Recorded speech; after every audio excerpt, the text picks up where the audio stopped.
Il faut que les DRH aient confiance dans le fait qu'en recrutant des vieux, en fait, ils vont recruter de l'expérience, mais aussi du potentiel. Et si vous restez sur des idées reçues, vous passez à côté des choses qui sont fondamentales pour votre offre. Et donc, je suis un peu triste de l'avoir découvert si tard, parce que je me rends compte que moi-même, j'ai sans doute exercé de la discrimination sans m'en rendre compte. Tous. On fait tous ça, Tous. jusqu'à découvrir sa vulnérabilité quand on en est victime. Et je me dis, mince, maintenant je fais gaffe. Elle a siégé au COMEX de la SNCF.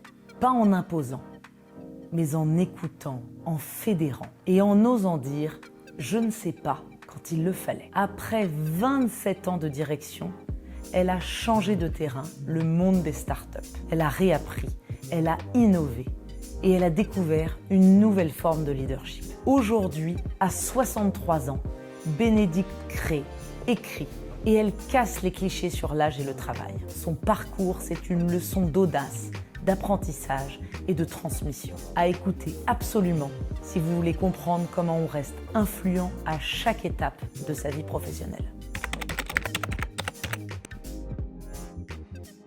Bonjour Bénédicte. Bonjour Mathilde. Je suis hyper contente de vous recevoir aujourd'hui. Est-ce que vous accepteriez de vous présenter en quelques mots ? Ouais, alors je m'appelle Bénédicte, j'ai 63 ans. Aujourd'hui, je travaille dans la tech. Ça, c'est ma deuxième ou ma troisième vie professionnelle. La première, ça a été les grands groupes. J'ai travaillé à la SNCF. J'ai été membre du COMEX notamment. Et sinon, je peins et j'écris. Et j'écris en ce moment sur LinkedIn une série qui s'appelle Gold et qui met en valeur les vieux parce que j'estime qu'ils sont sexy et bankable et que c'est important que les entreprises en soient convaincues. Les vieux à partir de 60 ans, c'est ça ? À partir de 60 ans, donc on a ça en commun de valoriser les gens qui ont de l'expérience. Alors moi, je fais un peu plus vieux que vous parce que je pense que c'est important d'avoir des rôles modèles et que les jeunes voient en fait à l'œuvre des seniors qui les inspirent. Voilà. Mais je pense que vous êtes d'accord avec ça puisqu'on a ça en commun. Je suis complètement d'accord. Et moi, je vous ai repéré, mais grâce à la beauté de vos aquarelles, c'est le juste nom, et la douceur et la véracité des mots que vous employez. Merci beaucoup. C'est vrai que je me suis enhardie progressivement sur LinkedIn grâce à l'aquarelle. Et en fait, c'est l'aquarelle qui m'a donné de la visibilité. C'était pas du tout le style LinkedIn.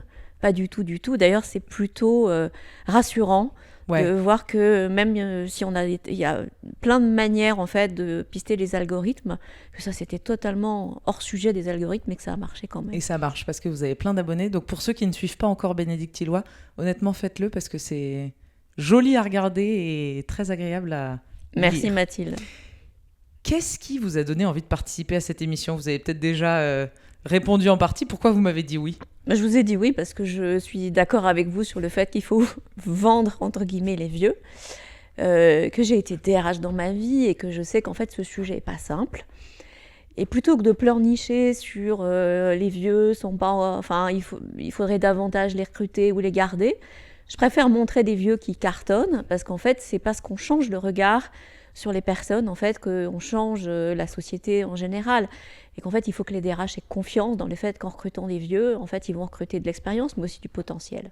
Et que ça va bien se passer. Et tout ça, j'allais dire, au service de plus de performance, au service de la croissance. Au service d'une performance qui va être fabriquée à la fois par des jeunes et des vieux ensemble. Et c'est de ça dont on a besoin. Parce qu'en fait, quand on regarde qu'un petit morceau d'un âge, on regarde un petit morceau de la société et on a besoin de l'embrasser tout entière. Tout à fait d'accord. Quand vous étiez petite, Bénédicte, vous rêviez de quoi ? Vous imaginiez comment dans votre vie ? Alors, mon rêve, quand j'étais petite, c'était d'être hôtesse de l'air. Et alors, à l'époque, je disais, sans doute pour faire mon intéressante, que je voulais être hôtesse de l'air dans un avion détourné, ce qui était complètement idiot. Mais c'était... envie de vivre de l'adrénaline. C'était une époque où à la télé, on montrait en fait le terrorisme s'exprimait par le détournement des avions. Je trouvais ça... il y avait un côté héroïque dans les gens du RAID ou du GIGN qui est libérer les otages. Enfin, je sais pas, il y avait toute espèce de fascination pour ce monde un peu aventurier. Donc voilà, je disais que je voulais être hôtesse de l'air et de manière malicieuse, je disais, et si possible dans un avion détourné. C'était L'envie de secourir, de servir dans des ouais, situations... l'envie de secourir, d'être au service des autres, mais il fallait qu'il y ait un peu d'adrénaline quand même. Ok.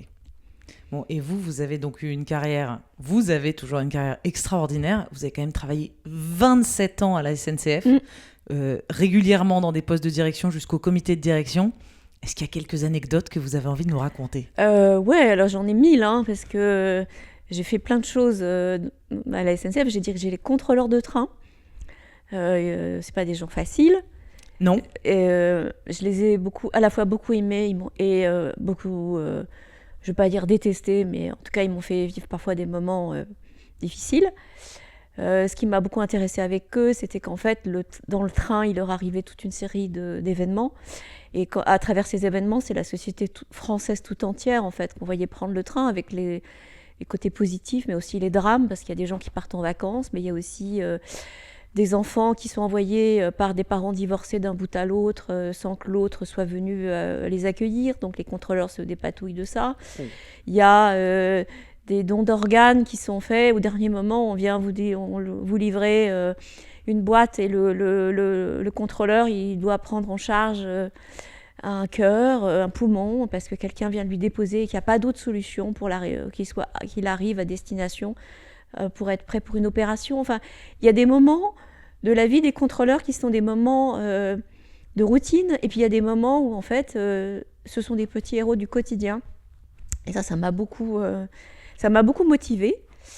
J'ai dirigé Transilien. Donc Transilien, c'est le train de la vie quotidienne. Dans une entreprise qui rêve et qui est beaucoup focalisée sur la technologie, le TGV. S'occuper du train de la vie quotidienne, c'est pas toujours valorisé. Et donc tous les gens qui travaillent à Transilien, il faut qu'ils soient motivés tous les jours. Et c'est comme une équipe de foot. Elle gagne s'il y a des gens dans les tribunes qui applaudissent. Et mon sujet, c'était de faire en sorte que les collaborateurs de Transilien soient applaudis, ce qui n'est pas toujours facile, et donc d'avoir des projets qui leur permettent en fait d'être fiers de faire ce métier. Est-ce que vous me l'avez raconté en arrivant, parce qu'on habite, donc le studio dans lequel nous tournons aujourd'hui est en banlieue parisienne, et donc Bénédicte a eu la gentillesse de prendre la ligne J qui nous relie à Paris-Saint-Lazare en une petite poignée de minutes. Et vous avez quand même une super anecdote sur ce que vous avez apporté, la manière dont vous avez travaillé avec des associations, ou en tout cas des personnes qui n'avaient pas forcément toujours la confiance des leaders de votre organisation pour arriver à améliorer un service au service des usagers. C'est une vieille histoire, je crois qu'elle a au moins 10 ans. C'est une histoire de ponctualité qui se dégrade méchamment sur la ligne J. Et on n'est pas loin des élections régionales, et donc la pression monte, les politiques s'en mêlent, et j'ai droit à des réunions publiques pas marrantes.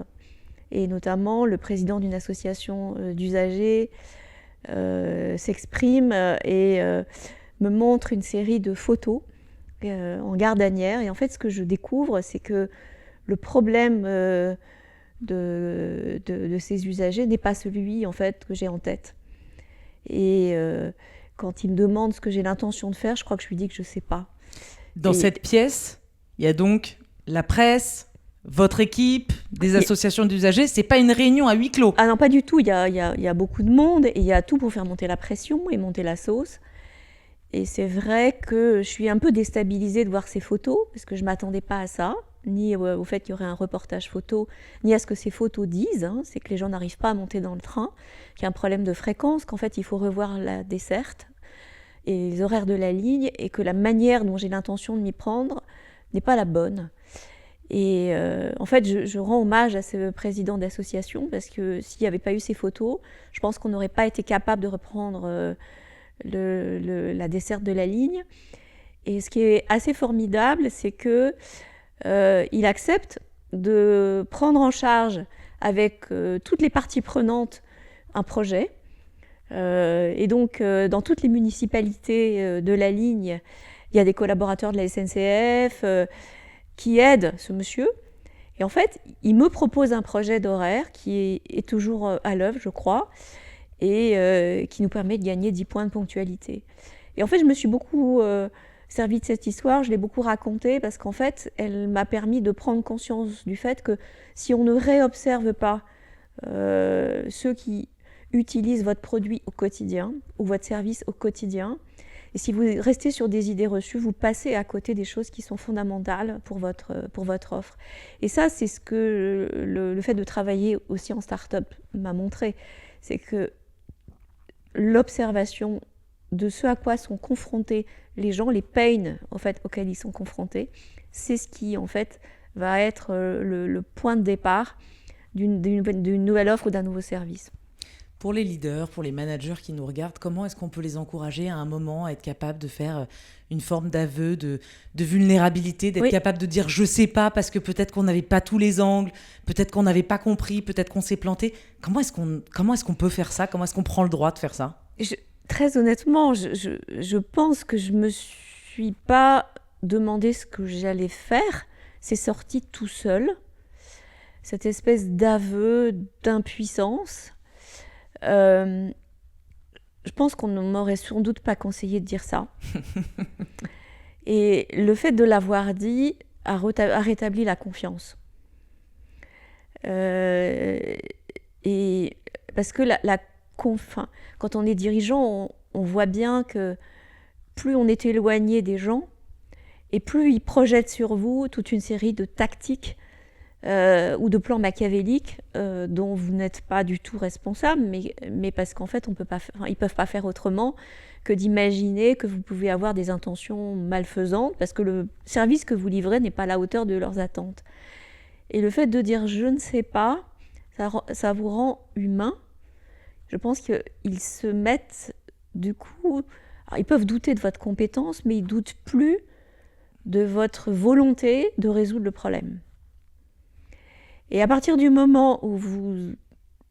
Évidemment, ça ne suffit pas de dire « je ne sais pas ». C'est-à-dire il faut imaginer assez rapidement une stratégie en face de comment je vais faire pour savoir et comment je vais faire pour mettre en œuvre quelque chose. Et je crois que c'est ce qui a été fait après, grâce à ce monsieur qui a accepté de... Je lui ai demandé s'il était d'accord pour m'aider. Et il a dit oui.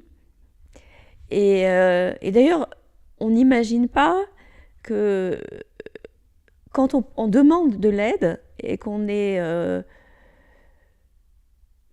se montre sans doute un peu vulnérable, les gens sont prêts à vous aider.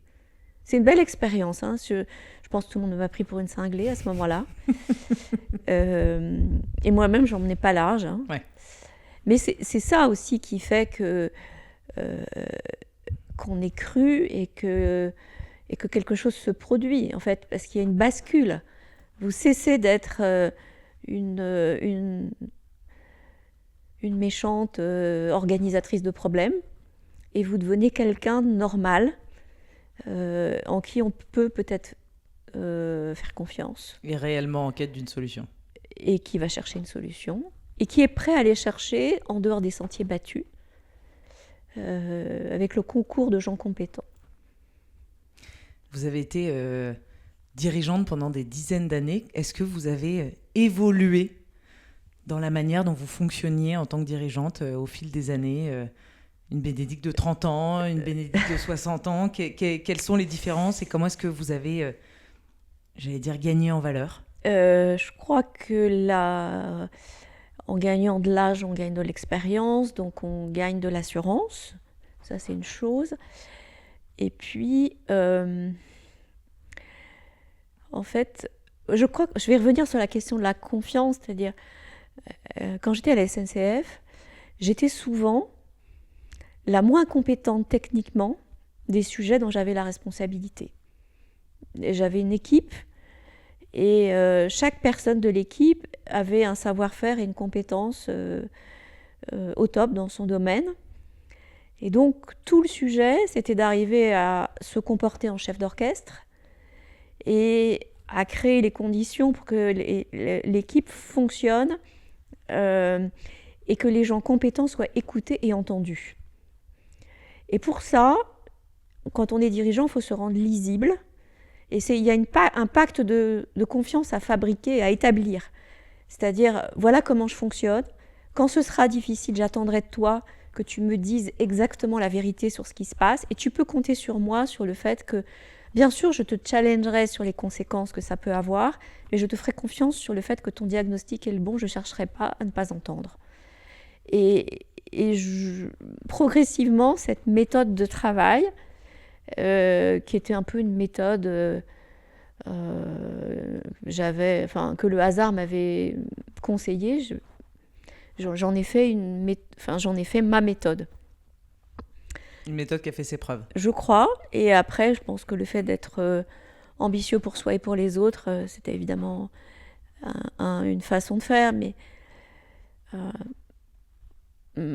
ma caractéristique en particulier, je crois que c'est celle-là. Et puis de se dire aussi que dans toute fonction, dans tout dirigeant ou dans toute personne, il y a quelqu'un de compétent dans la vie personnelle, et que par exemple si vous avez un collaborateur qui a une fonction qui est assez basse dans une organisation, il se peut que dans sa vie personnelle il ait des responsabilités, qu'il fasse de lui un bon manager. Je pense à un collaborateur que j'ai eu qui était arbitre de rugby. Ça sert à rien de lui expliquer ce que c'est que le management. Ça, c'est très juste. La valeur qu'on peut développer dans la vie personnelle peut évidemment rejaillir. Oui. Et on le fait pas attention. Elle est souvent méconnue quand même, Bénédicte. Oui, c'est méconnu. Moi, je crois beaucoup qu'en fait, la fonction que vous exercez vous donne du pouvoir, mais la personne que vous êtes vous donne de l'impact.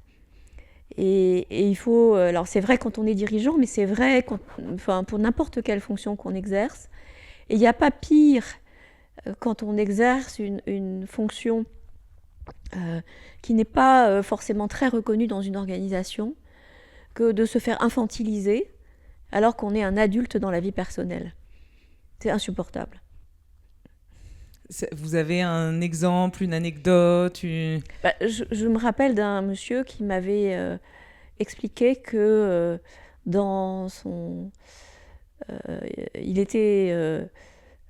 qu'il aimait beaucoup la musique, qu'il avait un orchestre de rock et qu'il animait les bals de son village. Très sympa. Et en fait, du coup, c'est quelqu'un qui a un talent de scène, qui a un talent d'organisation aussi.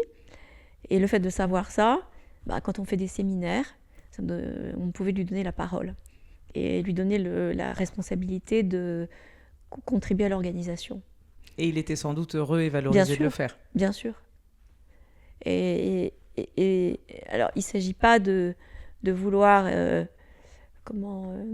percer l'intime, parce que ça appartient à chacun, mais de donner l'opportunité aux gens de dire qui ils sont, parce que si on est capable de leur donner une place dans le travail qu'on fait ensemble, évidemment, ils vont être plus performants.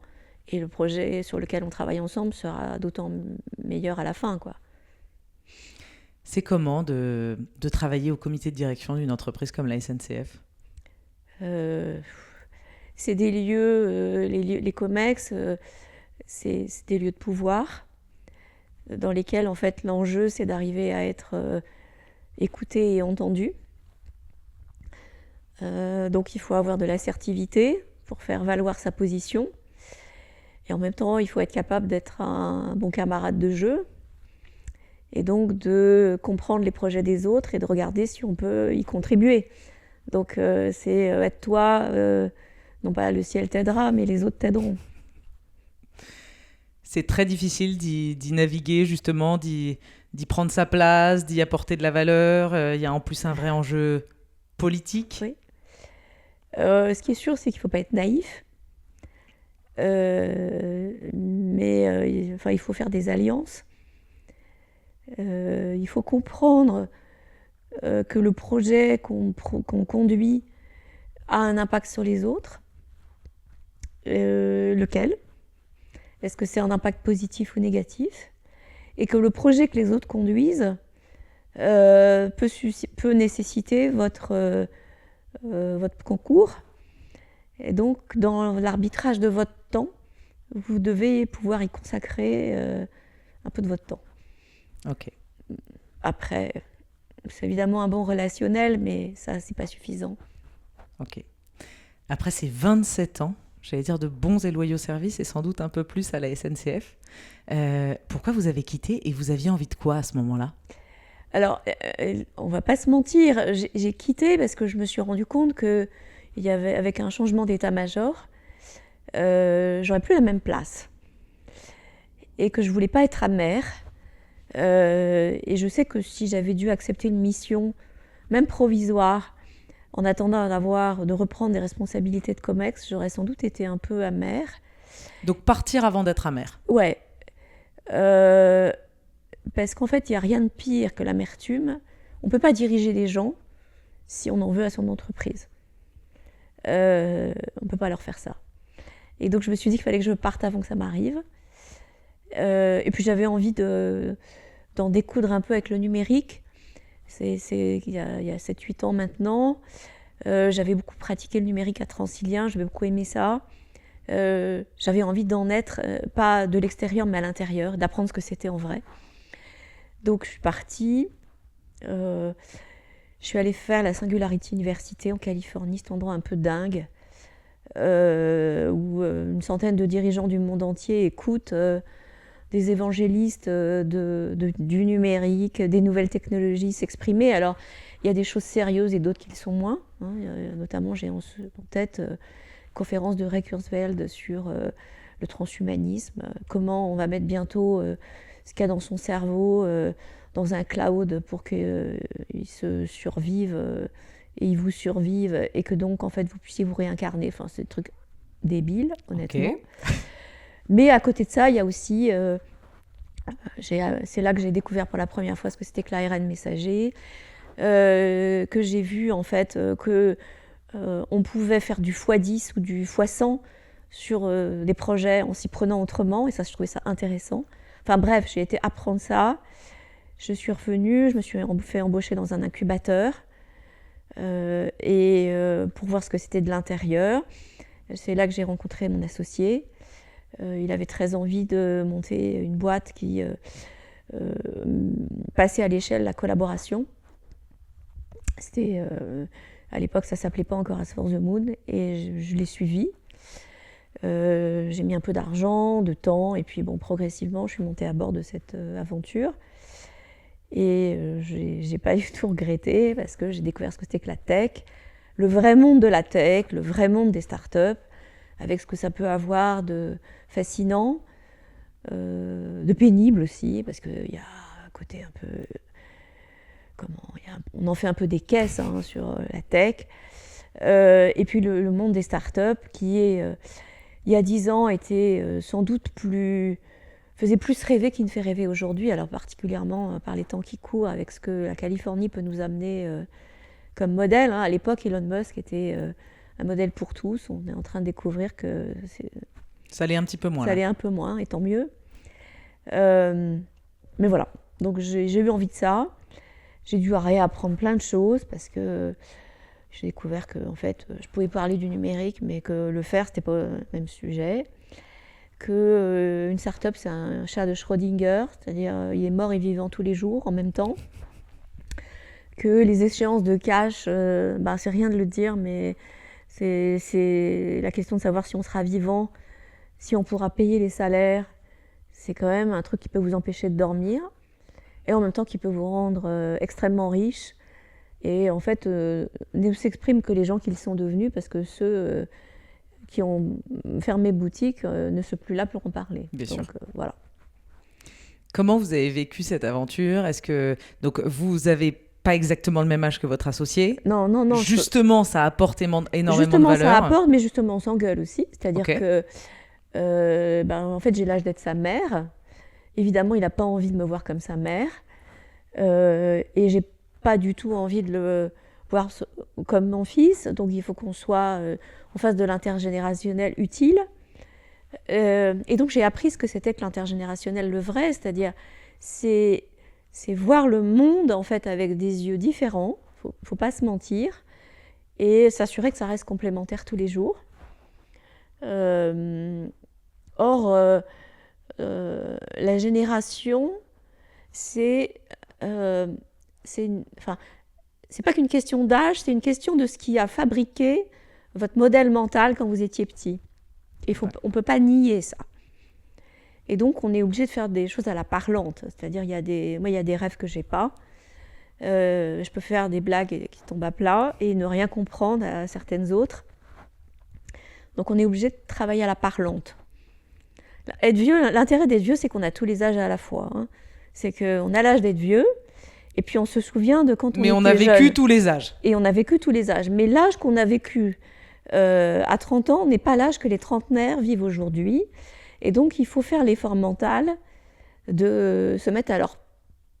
Enfin, pas qu'à leur portée, il faut qu'ils se mettent à la nôtre aussi, parce que on ne vit pas la même jeunesse que celle qu'ils ont vécue, et ça nécessite en fait de s'en parler. Et donc, il faut travailler à la parlante. Ok. Vous trouvez que c'est difficile ? Je trouve que ça nécessite un effort supplémentaire. Ok. Et que cet effort est nécessaire, et que c'est ça qui nous rend beaucoup plus intelligents. Mais si on ne fait pas cet effort, on s'engueule, ou on ne se comprend pas. Ok. Donc, j'aime pas le côté de balayer si vite le fait que l'âge n'est pas un problème. Il n'est pas un problème si on fait l'effort de le parler, de le verbaliser, d'échanger sur ce qui nous rend plus forts ou plus faibles, et de se compenser ce qui nous rend forts et faibles. Ok. Est-ce que vous avez senti déjà, en gagnant en âge, que ce soit à la SNCF ou que ce soit dans cette expérience de start-up, déjà une forme de discrimination ou pas ? Oui, je ne l'ai pas vu venir. C'est-à-dire que jusqu'après... Enfin, je ne m'étais pas rendu compte que le sujet de vieillir était un sujet.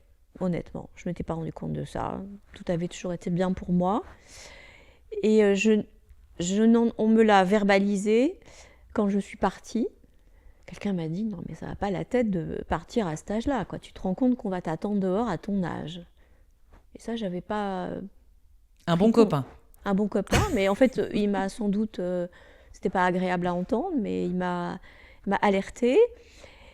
Et je crois que le moment le plus douloureux pour moi, ça a été quand on a levé des fonds, parce que je me suis bien rendu compte que quand les analystes financiers que j'avais en face de moi préféraient avoir affaire à mon associé qu'à moi, et se demandaient bien ce que je foutais là, quoi.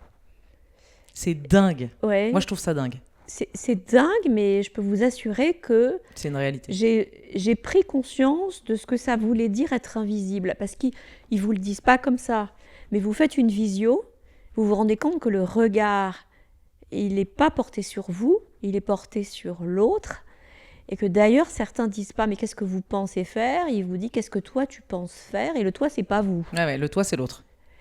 Et quand j'en ai parlé à une amie noire, elle m'a dit « cocotte, bienvenue au club », parce que moi, c'est comme ça tout le temps. Et du coup, j'ai pris conscience de ce que ça voulait dire, la discrimination, c'est-à-dire, c'est des petites micro-agressions, il n'y a jamais rien de volontaire ou de manifeste, sauf chez des racistes ou des... Mais c'est des micro-trucs. Et l'addition de ces micro-trucs, ça finit par être pénible. Et ça finit par fabriquer chez vous la sensation de jamais être sur la photo. Et ça, j'en avais vraiment jamais eu conscience avant. Et j'allais dire, ça casse la confiance, ça casse l'envie d'impact ou... Ça casse éventuellement votre confiance en vous. Parce que vous dites, c'est dingue. Et progressivement, si vous dites pas, non mais même pas en rêve, si vous faites pas l'effort de vous dire, mais ça passera pas par moi, je vais lutter contre ça, ça peut vous atteindre. Et si ça vous atteint à un moment où vous n'avez pas trop confiance en vous. Et donc, je suis un peu triste de l'avoir découvert si tard, parce que je me rends compte que moi-même, j'ai sans doute exercé de la discrimination sans m'en rendre compte. Tous. On fait tous ça. Tous. Jusqu'à découvrir sa vulnérabilité quand on en est victime. Et je me dis, mince, maintenant je fais gaffe. Hein. Et c'est pas un truc de wokisme. Hein, mais si on ne fait pas attention, on projette son modèle mental en pensant qu'il est universel. Bien sûr, et puis j'allais dire, en fait, je pense que les gens, parfois, le font, alors certainement sciemment, mais parfois ils le font, par exemple, en faisant plaisir. Moi qui écoute beaucoup, qui regarde beaucoup les médias, qui écoute beaucoup de podcasts, il y a des intervieweurs qui reçoivent un super explorateur qui a 62 ans, et il lui dit « mais t'es hyper beau pour ton âge ».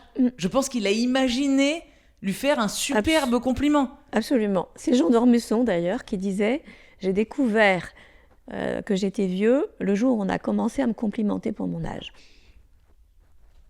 Et l'idée, moi, c'est ce que je trouve, j'allais dire, le plus aberrant et paradoxal dans cette discrimination qui, en fait, pour moi, est la seule qui est encore tolérée, même si elle est dite à voix haute ou juste murmurée. On va quand même tous vieillir. Je crois qu'on est même tous, à l'instant présent, en train de vieillir.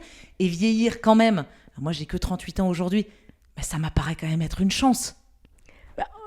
Pour tous les gens qui ont des maladies chroniques, vieillir, c'est un rêve. Ah ouais. Et donc, oui, c'est une chance. Alors après, la question, c'est l'image que, c'est l'image que ça projette. Et c'est pour ça que moi, j'adore raconter la vie des vieux, sexy et bankable. C'est pour montrer qu'il ne faut pas en avoir peur, parce qu'il y a des gens incroyables à tous les âges de la vie.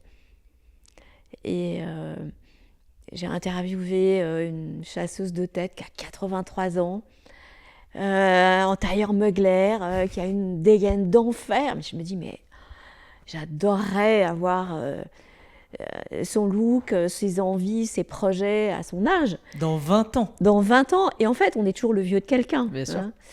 Parce que quelqu'un m'a dit, mais quand même, tu parles des vieux, mais 60 ans, c'est pas vieux. Ben non, pour moi, c'est pas vieux. J'ai 63 ans, je me sens pas vieille, mais il y a des gens pour lesquels c'est un âge extrêmement avancé.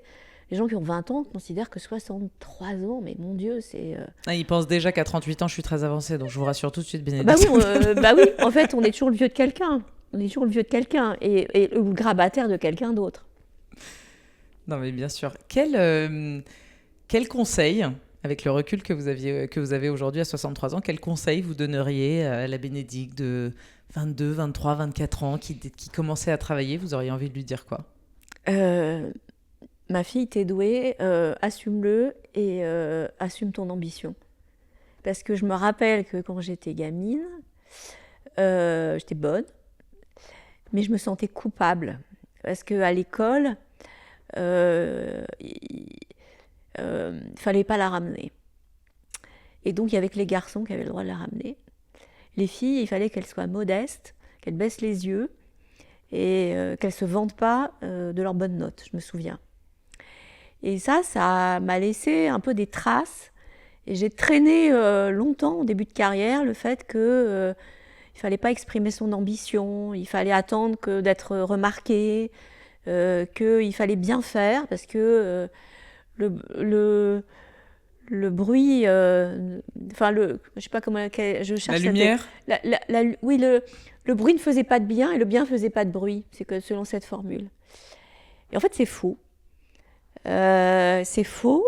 Dans une grande organisation, il faut faire savoir qu'on a des projets plus ambitieux et qu'on est prêt à les assumer.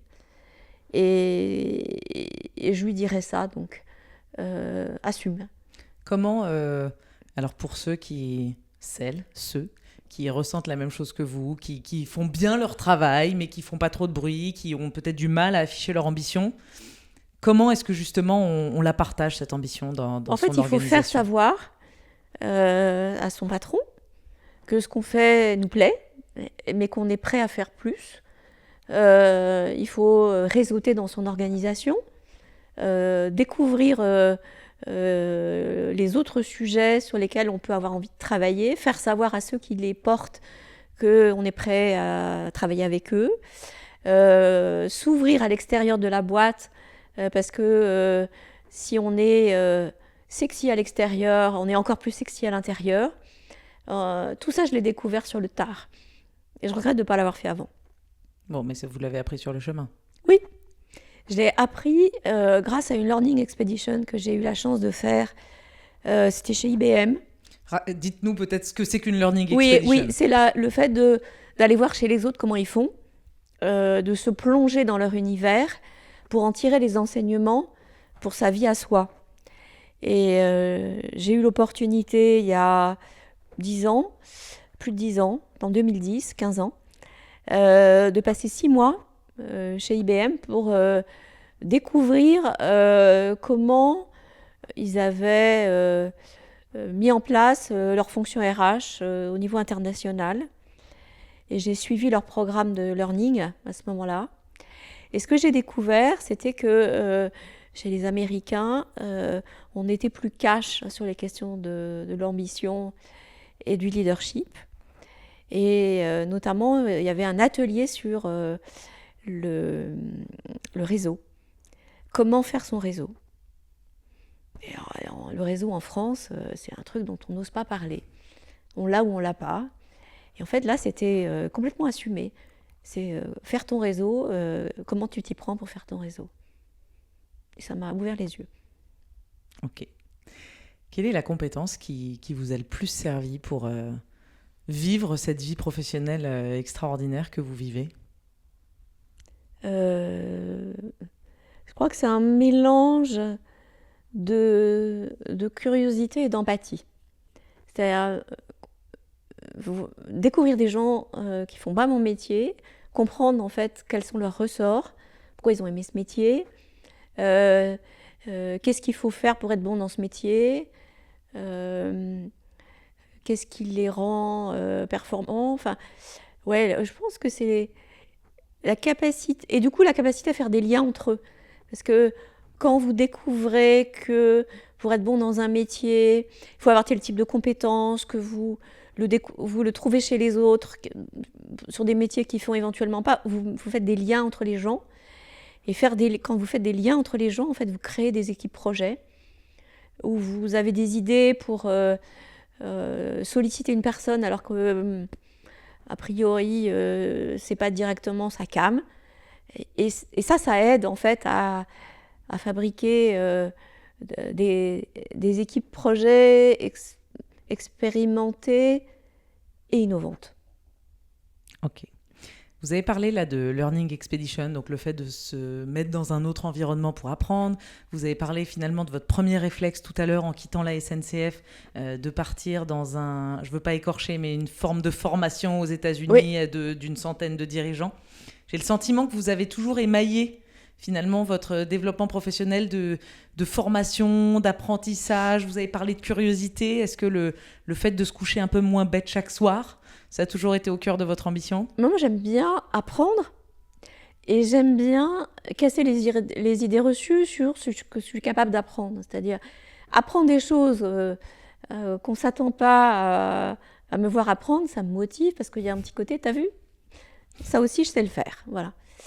Et du coup, par exemple, les réseaux sociaux, j'étais assez fière dans mon incubateur de bien savoir utiliser LinkedIn ou Instagram.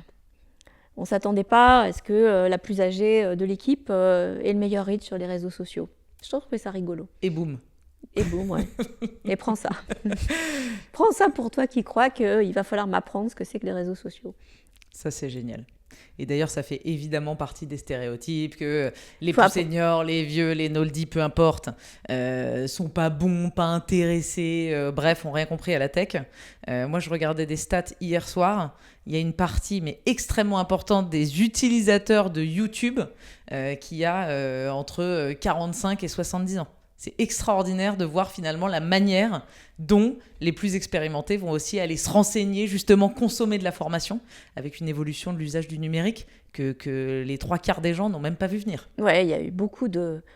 Enfin, avec cette histoire, je ne sais pas si ça vous rappelle quelque chose, mais le reverse mentoring, on a imaginé que les vieux allaient apprendre comment faire un métier et que les jeunes allaient leur apprendre en échange comment le vendre sur les réseaux sociaux. Peut-être, mais en fait, il y a plein d'autres façons. Et ne restons pas avec celle-là, parce qu'elle enferme le vieux dans l'idée qu'il ne serait pas bon pour la tech. Ouais, et puis en fait, il ne serait bon qu'à transmettre. ce que je trouve assez désagréable. Ça, je suis totalement d'accord. Transmettre, bien sûr, on a accumulé du savoir, alors on transmet, mais il y a aussi une forme de transmission. Et l'autre jour, j'avais au micro Nathalie, qui est DRH d'une marque de luxe, et qui me dit bah ouais, mais moi, quand on me dit transmettre, bah, j'ai pas envie de transmettre, ou alors il faut me l'amener, ou il faut que je comprenne pourquoi et dans quel objectif. Je suis pas quelque part un animal à transmettre juste parce que j'ai gagné en année. Et je trouve que c'est pas toujours fait élégamment et avec respect. En fait, transmettre, c'est vide ta tête avant que tu dégages, quoi. C'est horrible. C'est ça. C'est épouvantable. Donc en fait, je veux bien... quand on va travailler ensemble, évidemment, je vais te transmettre parce que je vais t'expliquer comment je m'y serais pris compte tenu de mon expérience, mais toi, tu vas me montrer d'autres choses. Donc, en fait, la transmission, d'abord, c'est réciproque. Et puis, deuxio, moi, j'ai plein de potentiel, j'ai des envies comme toi. Et donc, laisse-moi aussi la scène, quoi, pour que je puisse exprimer ce que j'ai envie de faire. Parce que j'en ai encore des envies, quoi. C'est normal. Enfin, je ne sais pas pourquoi j'en aurais pas, d'ailleurs. Bah, bien sûr. Et puis, je crois que vous faisiez un post ce matin, c'est rigolo, en venant, sur le fait qu'il est essentiel d'avoir des projets. Il y a tout moment de sa vie que personne n'a imaginé ici en regardant ou en écoutant cette émission, que parce qu'on gagne en année, on a moins de projets. Tant qu'on a des projets, on est vivant. Ah, voilà. Et le jour où on n'en a plus, malheureusement, c'est là que le compte à rebours commence. Et c'est pour ça que le fait que les entreprises n'aient plus de projets pour les seniors, ça les tue d'une certaine manière. Et faisons en sorte d'en avoir et de dire qu'on en a, de montrer qu'on en a et de les faire savoir. Enfin, il faut les faire savoir partout. Encore une fois, je radote, mais c'est pour ça que je raconte mes histoires de vieux qui sont sexy et bankable. Les gold. Les gold, ça c'est top. Et tellement d'accord. Et je pense qu'il y a... ça va devenir essentiel, si ça ne l'est pas déjà, en termes de marque employeur, que les entreprises puissent afficher qu'elles traitent les seniors avec respect, avec valorisation. D'abord parce qu'ils apportent énormément au développement économique de l'entreprise. Deuxièmement, parce que les entreprises ont besoin de force de travail pour tourner et qu'une partie très importante de la force de travail va être senior. Donc il va falloir que ça matche. C'est 40% de la population active, je crois. Exactement. Donc il faut bien que les entreprises leur fassent aussi des appels du pied et qu'elles le fassent vite. Parce que la marque employeur, c'est ce qu'on va projeter, c'est ce qu'on va projeter de sa propre vie, c'est-à-dire c'est le système de valeurs auquel on a envie d'adhérer. Et si c'est une boîte en fait qui donne le sentiment de rejeter les vieux, on n'a pas envie d'y aller. Or moi je pense qu'en fait on doit pouvoir projeter sa vie dans la boîte qu'on rejoint. Bon, c'est assez évident, mais c'est vrai pour les vieux aussi. Alors moi je crois qu'on n'a pas envie d'y aller quand on est senior, mais je crois que quand on est plus jeune, on n'a pas envie de ça. Moi, si je travaille dans une entreprise et que je vois que les gens qui ont 10-15 ans de plus que moi, ils sont sous-considérés, ils n'ont plus le droit d'avoir des plans de dev, ils ne sont pas mis en avant, mais moi, je veux sauter du bateau, mais de toute urgence. Ah, ça, c'est une bonne nouvelle, alors. Ce que vous dites, c'est que les jeunes n'aiment pas les boîtes dans lesquelles on n'aime pas les vieux. Bah ouais, mais moi, je ne veux pas rester là-dedans. Parce qu'en fait, peut-être qu'effectivement, je suis un bon élément, mais globalement, je suis quand même pas meilleur que les autres. Et donc, s'ils se font maltraiter... En fait, la route, elle est écrite pour moi. Moi, j'ai pas envie de ça. Ouais, mais en même temps, il y a une espèce de vindicte un peu contre les boomers. L'idée que, alors c'est des plus âgés encore, mais contre l'idée que leur temps serait fait, qu'ils auraient été en plus égoïstes, que les sujets de retraite et de la planète, ce soit pas leur cam. Enfin, il y a ça quand même. C'est vrai. Donc, alors, je dis pas que il n'y a pas un peu de vrai, mais rendons grâce aussi à tous les seniors qui ont travaillé sur ces sujets bien avant les autres, parce que c'est pas d'hier ou d'aujourd'hui. Les travaux sur le climat, les travaux sur le numérique ce sont des très vieux aujourd'hui qui les ont imaginés quand ils étaient plus jeunes. Non, mais c'est tout à fait vrai. Et puis sans doute que si les générations plus récentes avaient vécu au même temps, elles auraient vécu de la même manière. Donc pour moi, il n'y a même pas de débat. Et moi, j'ai beaucoup de... Je vais chercher mon terme, mais de... J'allais dire, j'ai envie de dire merci aussi aux femmes de la génération au-dessus de moi. Elles se sont donné un mal de chien pour faire la place qu'on arrive à avoir aujourd'hui en entreprise et qui était loin d'être écrite. Et je pense qu'elles ont poussé beaucoup de plafonds de verre et essuyé beaucoup de plâtre pour qu'aujourd'hui, quand on est une femme qui travaille avec des enfants, on ait le droit déjà d'avoir des enfants et d'avoir de l'ambition d'avoir un travail. On ait de la place pour ça. Et ça, c'est quand même un sacré combat. Et ça, c'est vrai, Mathilde. Merci de le dire. Merci de le dire parce que c'est vrai que c'est sans doute, cette question-là est sans doute plus facile qu'elle n'a été. Et moi-même, hein, je remercie les femmes de la génération qui m'a précédée. Quand on voit Simone Veil, enfin, il y a des avancées extraordinaires et il faut continuer. Et en fait, la question, c'est un passage de relais, c'est un passage de témoin, c'est ce que je t'ai donné. Donne-le à d'autres en rajoutant ta part, en fait. Fais circuler. Tellement d'accord. Bénédicte, est-ce que vous êtes d'accord pour les petites questions rigolotes? Yes. Ok. Est-ce qu'il y a un film ou une citation de film que vous aimez particulièrement? Alors, c'est un film, mais avant d'être un film, c'est un roman. C'est Romain Gary, Clair de femme. Alors, il faut que je me souvienne de cette citation. C'est est-ce que je suis envahissante? Et la réponse est terriblement quand tu n'es pas là. Je trouve que c'est la plus jolie, le plus joli dialogue amoureux qui puisse exister. J'adore. C'est joli, ça. Ok. Est-ce qu'il y a un livre, du coup peut-être celui-là que vous voulez nous recommander ou un autre? Non, alors il y a un livre que j'offre généralement, que j'ai beaucoup aimé, qui est un livre d'un auteur irlandais qui est Colin McCann, et que le vaste monde poursuive sa course folle. Alors je crois qu'en anglais c'est Let the Great World Spin. C'est l'histoire de New York dans les années 70. Et c'est l'époque où tout New York voit un funambule passer un fil entre les deux tours jumelles et en fait marcher le long des deux tours jumelles sur le fil. Et c'est toute la société new-yorkaise qui est en bas, qui regarde en fait, et c'est un funambuliste français qui traverse les deux tours jumelles. Alors c'est magnifique parce que c'est l'histoire de New York des années 70 et j'adore New York. Et en fait, quand on connaît l'histoire des tours jumelles, il y a une jolie symbolique dans cette histoire. Ok, je lirai. Si vous pouviez inviter qui vous voulez à dîner, vous auriez envie d'inviter qui? On a le droit d'inviter les morts? Oui. Je crois que j'inviterais, pour les raisons que je viens juste d'indiquer, Paul Auster. C'est un écrivain américain que j'adore. Il est mort à Brooklyn le jour où j'y étais moi-même. Donc ça m'a fait un drôle d'effet. C'était l'année dernière, au mois de mai. J'inviterai Paul McCartney. Et peut-être Antoine de Caunes. Alors, avec une arrière-pensée, c'est qu'à la fin du dîner, je leur ferai leur portrait gold. Ah oui. Mais j'allais dire, même vos portraits gold pourraient avoir leur place dans le magazine Vieux d'Antoine de Caunes. Absolument. Et j'aimerais bien interviewer Antoine de Caunes, mais pour l'instant, il ne m'a pas répondu. Ah, je ne connais pas Antoine, mais j'espère que ça va être le cas. C'est pas facile d'accéder aux célébrités, aux personnes connues. Je lui ai écrit parce que j'ai récupéré ses coordonnées, mais pour l'instant, il ne m'a pas répondu.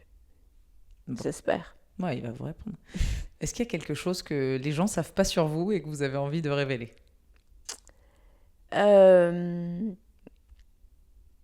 truc perso que je pourrais révéler, c'est en fait je suis très bricoleuse, j'adore faire les trucs de mes mains et j'ai chez moi une caverne d'Ali Baba qui est un bordel, pardon pour le terme, sans nom, dans lequel je stocke de la laine, des bouts de tissu, des boutons, des trucs en tout genre que j'ai chiné depuis 40 ans et avec lequel je fais des bidules, des poupées, des machins, j'arrange des fringues. Enfin, j'adore créer avec tout ça et il y a ce truc et c'est une caverne d'Ali Baba. Mais génial. Et est-ce que vous faites des vêtements que vous portez ou... Oui, alors j'upcycle beaucoup. Okay. Ça me rapproche d'ailleurs des plus jeunes, hein. C'est-à-dire que je ne le fais pas dans une démarche de pas gaspiller finalement, mais je le fais dans une démarche de créativité. Il n'y a rien de mieux que de faire du jeune avec du vieux. C'est génial. Est-ce qu'il y a une question que je ne vous ai pas posée et que vous auriez aimé que je vous pose? Est-ce qu'il y a quelque chose que vous voulez rajouter avant qu'on termine? Vous ne m'avez pas demandé à quel âge de la vie j'ai préféré. Quel âge de la vie vous avez préféré, Bénédicte? Je vous en supplie, répondez-nous. Et en fait, je crois que c'est tous les âges. Et en fait, l'intérêt d'être vieux, c'est qu'on les a tous à la fois. Voilà. C'était ça que je voulais vous dire à la fin, en fait. Trop bien. Bénédicte, un immense merci pour cet échange. Je me suis régalée. Merci de nous avoir donné ce temps et la transparence de cet échange. Merci beaucoup, Mathilde. Quel échange de dingue! Si ça vous a parlé, abonnez-vous à la chaîne YouTube et suivez Noldy sur les réseaux sociaux. Votre soutien fait toute la différence pour mettre en lumière ses talents et casser les préjugés. L'expérience est tendance et c'est même un levier de performance. À très vite.